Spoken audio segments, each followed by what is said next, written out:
In December 2019, UN officials in Somalia declared an emergency. And the reason was right out of the Old Testament.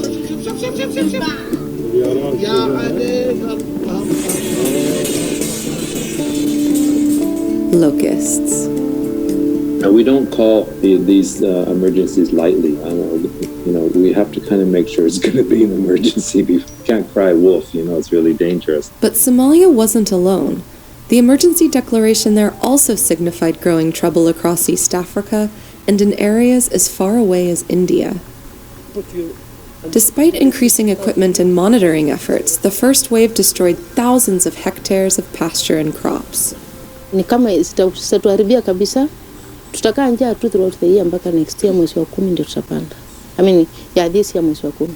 Over 50 million people were already facing crisis-level food insecurity, right as another plague was spreading. We have therefore made the assessment that COVID-19 can be characterized as a pandemic. The COVID-19 pandemic is far from over. And another massive wave of locusts is here. Locust plagues destroy not only land, but livelihoods. 20% of the land on Earth, as well as 1 in 10 people, could be impacted. How is the pandemic affecting what might soon become a plague? And what will finally put a stop to it? First, let's start with the basics. A locust is a type of grasshopper. Only the type of grasshopper that can fly 150 kilometers, that's 3.5 marathons, in a single day. While there are several different species, the one we're concerned with here is the desert locust, Cerca gregaria. The name refers to what occurs when their environment gets too crowded. Their physiology and behavior actually changes. They become gregarious, and gregarious locusts form swarms.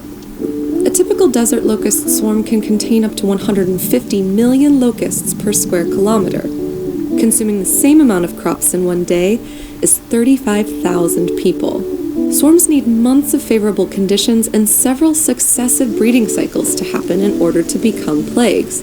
But when plagues do happen, they last for years and require hundreds of millions of dollars to bring under control. Desert locust has one of the best data sets around of any migratory pest in the world because it has the oldest monitoring system. Examining that data from 1900 onward, plagues often had lengthy cycles, onsets followed by peaks and declines. That used to be the norm. But after 1960, recessions became the norm. There were even stretches where no swarms were recorded at all. This was due to improved monitoring and control measures. One reason for the current crisis is that in some areas those measures went unimplemented for far too long. If we go back to 2018, we'll find the perfect storm. Cyclones brought heavy rains to the empty quarter of the southern Arabian Peninsula, which allowed 3 generations of breeding to occur, undetected and uncontrolled. The sizes of these areas are, 4 or 5 times the size of Germany, so it's really, really hard. Also, you've got conflict, so you can't monitor in areas that are unsafe. But there's another major factor that's helping swarms to travel and swell. The biggest problem today is the climate change. Climate change is also complicating our efforts to predict. Limiting the growth and migration of desert locusts is much harder this time around due to corona. This has dire consequences for many already on the brink of food shortages. And that's because COVID prevents farmers from offsetting crop losses by doing manual labor in cities, because of curfews, restricted movement, and social distancing mandates. In short, many now have no other means of getting food.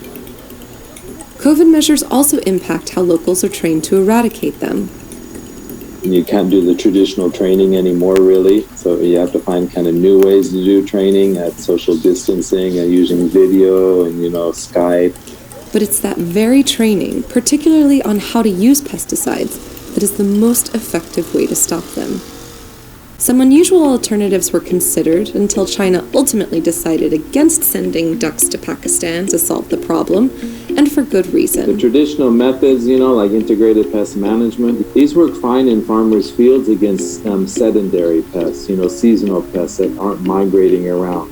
But when you have the migration component in a pest, that changes the narrative completely in terms of control options. Only chemical or biopesticides work. The chemicals are bad for people and the environment in myriad ways, and only one company, Novacrid, makes the biopesticide, which comes from a fungus. But Pakistan does have reason to fear, and the government has been busy preparing. The current swarms are hitting the country from 2 different directions. In parts of India, from 3. Control measures are essential, but they can only do so much until the weather dries out, and climate change is making predicting that difficult. Desert locusts also expand 20-fold each generation. Looking at control operations in Africa alone, the locusts are multiplying much faster than the pesticides can keep up. The relationship between locusts and humans is one long continuous story, and unfortunately for us, this particular chapter doesn't appear to be ending anytime soon.